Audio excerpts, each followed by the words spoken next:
This is a very special episode of Dave's Nostalgia Trip, wherein I actually describe one of the most reviled consoles of the past.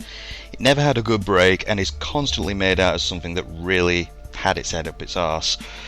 What I'm talking about, well, it's the Philips CDI. The thing is, I was bought one of these at a very young age.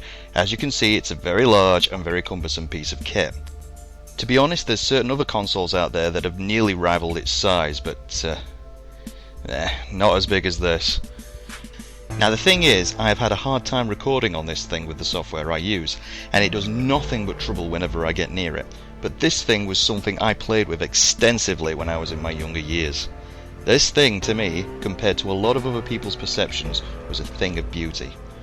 Now, a lot of games in retrospect were pretty terrible, and their full motion videos and quite possibly awful cutscenes really did it in.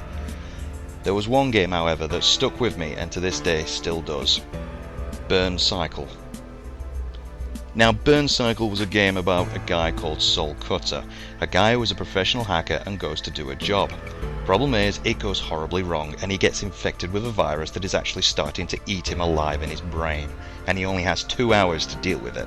It's insane. It throws you into this horrible situation and you have got to get out of it. There's no clues. You have to get out of this complex that you're in and find someone who can save him. That's it. You just have to get out there and save yourself. I loved it as a young kid. I ate it up. I mean, the actual acting is pretty dog-eared around the edges, but I lapped it up. And the more I thought about it, I didn't actually want to do a proper trip on it. This was a game that defined me as a young person.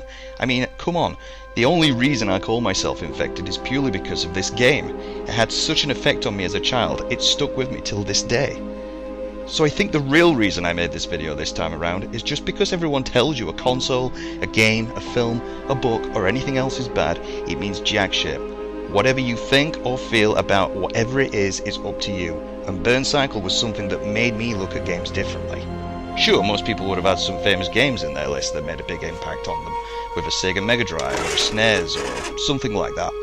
But not me. Burn Cycle was a game that actually did well with what it had, and I applaud them. To this day, I still do.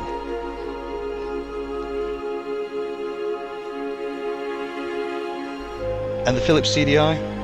Well, I wouldn't defend that it was great, but I don't have to. I already know it's great.